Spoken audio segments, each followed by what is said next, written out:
Uh, Hi, Tim and Anthony. Welcome to THN's Road to FrightFest. We are here talking about Don't Let the Cat Out. You were both at the festival last year with Ladybug, so you're kind of familiar with how the festival works. How does it feel to, second year in a row have a film screening, and how are you feeling about the selection and the screening? Uh, we're so grateful that we got Alan and Ian and have invited us back. We're excited. We love London. We love the festival. We love the audience, and so yeah, we're super pumped to be back. We were so touched last year by the response from Ladybug, and I think the audience just got it. They just got it. They loved it. It made us feel good. And I think this is a very different kind of movie too from Ladybug. So I think it's really exciting to be able to introduce, a different kind of film. This is a this is not as much of a psychological slow burn as Ladybug. This is more like intense, fast paced. I think they'll like it.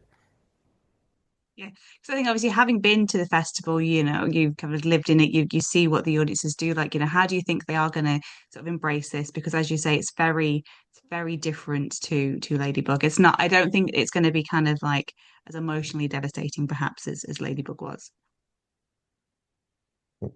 Gonna take this, Tim? Yeah, go for it. Yeah, I think this one, after a minute, I think six or seven, you're like, we're in it. We're off to the races, and I think, you don't know what's gonna happen. And I think that's what's exciting about this movie. It takes you on lots of twists and turns. Yeah, and I think this, the audience at Fright Fest are so diverse, um, but they're so well versed in all horror and different kinds of cinema, and I think this one in particular is a much I think it has a much more broader appeal than a meditative burn, slow burn, queer horror film. This is much more an in your face, and quirky approach to the genre. Yeah, it's definitely quirky. I mean, how did you guys come up with this idea? Years ago, I was house sitting in LA, for a friend, and when I got there, I didn't realize that she had a cat. You never And told them. I was allergic, and it was just the strangest thing. And throughout the night, I found these little notes on the wall that said, "Don't let the cat out." And for the time span of house sitting, I never saw the cat. It was so strange. I would hear the little jingle around, his neck, and I knew the cat was eating the food, and I just thought this would be really crazy if this was actually a human this whole time. And that's how the premise, that's kind of the jumping off point of why we came up with this idea.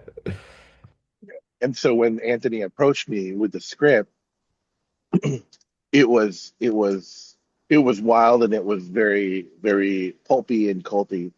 So I kind of like started incorporating a lot of my personal experience with oh, the police are here, um, with grief and the our inevitable avoidance of it, or as we try to avoid it, and the things that we would go for the creatures that we love, whether it destroys lives around us. I think that inserting those elements with Anthony's script, we were able to come up with what we saw. So, if you're allergic to cats, Anthony, why did you decide to then, be in it? I'm guessing was the cat on set on a different day? How did that all work? I kind of just had to deal with it. It wasn't too bad. I mean, the days when the cat was on my chest, yeah, for sure. Like I went back to the hotel and my eyes were like bloodshot, and like I was sneezing a lot, but I it thought was you were just crying. a little bit of both. But I think Serena was definitely allergic. Which is so funny because she's like supposed to be the cat lover of all, she's the one that's making humans her cat vessel. But even I think Jordan may have been a little allergic too. I think most of the cast was allergic, which was funny, working with cats so closely. Yeah. We passed around a lot of allergy medicine. Our main cat Piper was a star though. Yeah, That Piper was one of the best trained movie cats I've ever seen. a true miracle. So photogenic. So Yeah. photogenic. The story is, it's based around cats. As much as apparently, half of the cast and crew were allergic, these are animals that have kind of been worshipped since ancient Egypt. What do you guys think it is about these animals that have kind of cast such a spell on humans? Cats are referred to as deities because they seem so regal and it's almost like, we're lucky to be around them and they choose when to show affection and when to not. And so I think different cultures all have share a certain reverence to them, and that's why we invite them into our lives.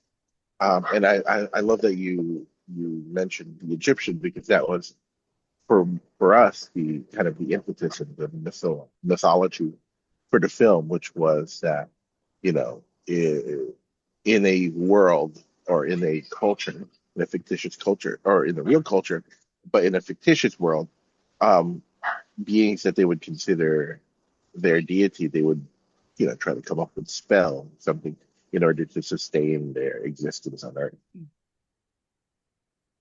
But yeah, I think they have 9 lives. That's all I have to say there.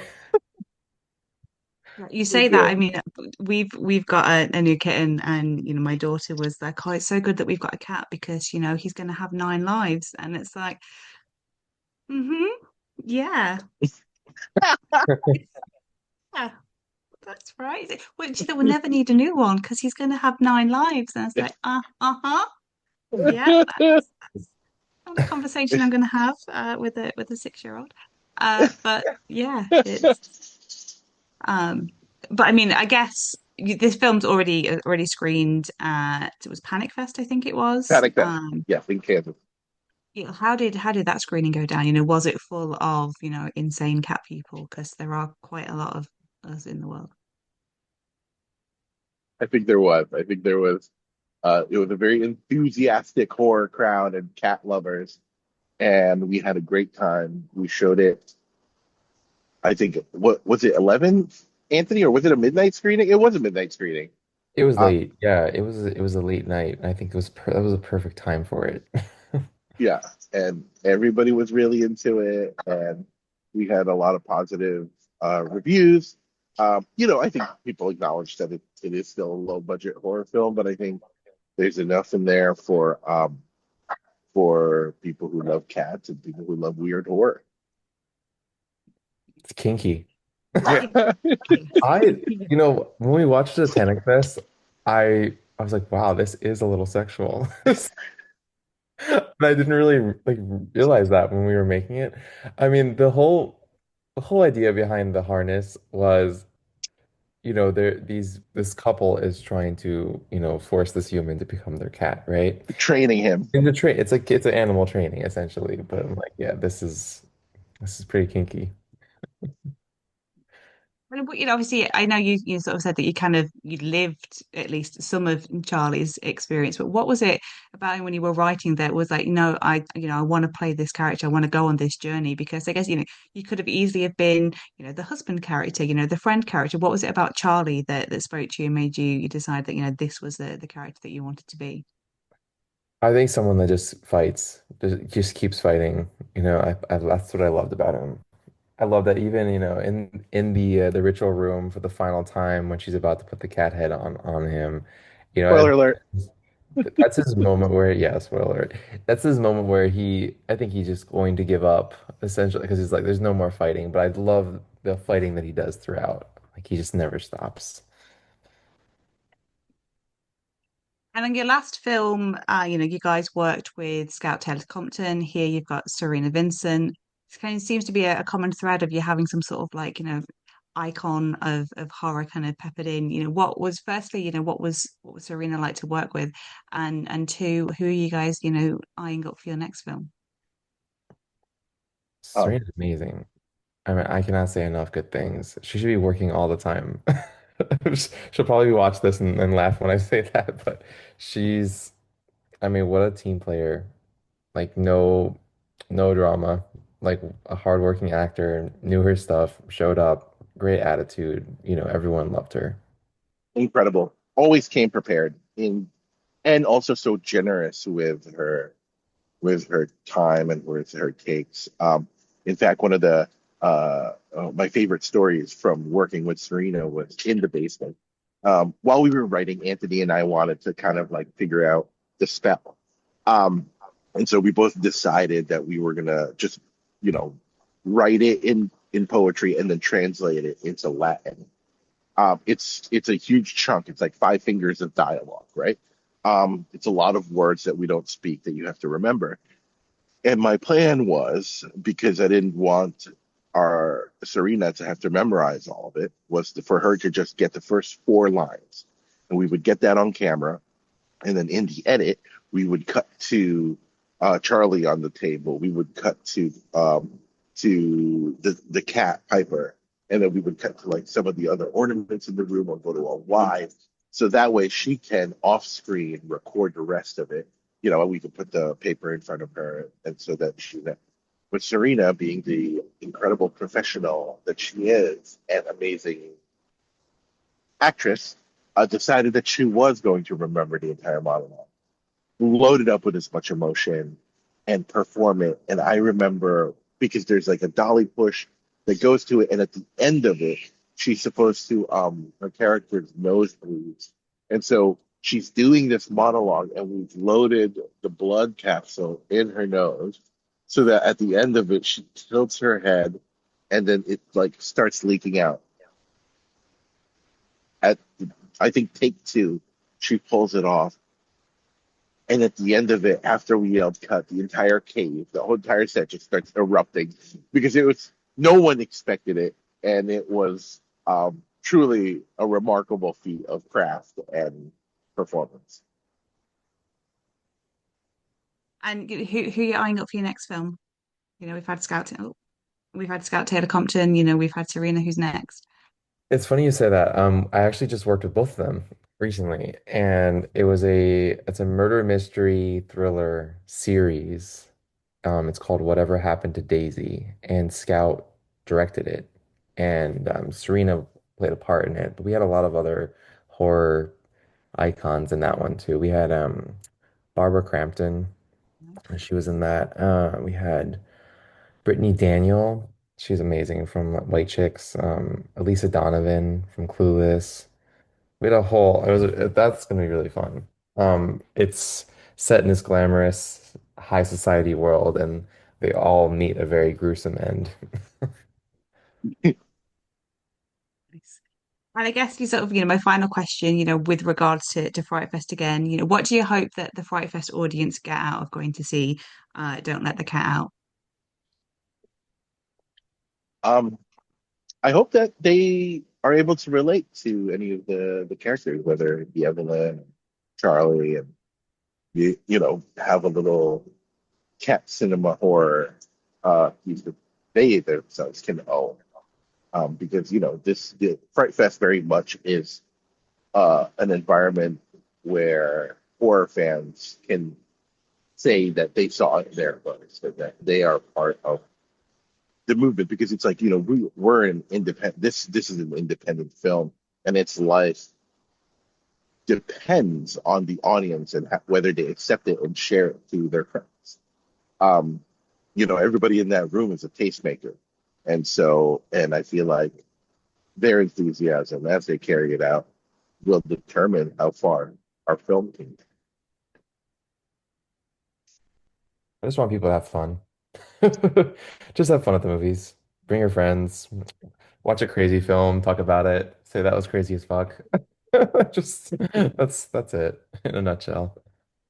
Nice. And the Fright Fest audience, they love a freebie. Are you guys going to be handing out, free cats? You're going to get like an animal shelter in. You want a cat?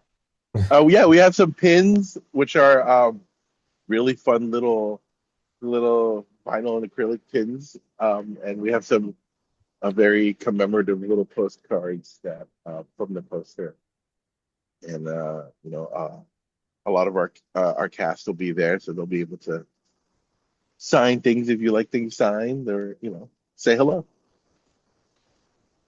And I know, Tim, that you've been quite active in the Facebook group, desperate to know about karaoke. Have you got your song ready? Oh, karaoke. Well, my song would probably be a Chapel Roan song, but Okay. unfortunately, I actually have to miss karaoke Oh, on Sunday. We'll be out of there by Sunday. you'll have to do it early. You'll have to do it on Saturday. We'll have to Yeah. come up with another movie for next year. Exactly. Well, I was thinking, you've done it twice. You've got the bug. I think the thing with Fright Fest is once they have you once, like it's kind of hard to get out. There'll be filmmakers there who don't even have a film who are there. Are you kind of already thinking of a way to get back in the future with something else? Definitely. Absolutely. Absolutely. I'm not at this point it's got to be tradition that we have some sort of premiere at Fright Fest. Well, thank you both for your time and best of luck with the screening. Thank Thank you you, so much, Kat. Matt. You're the best. Thank you.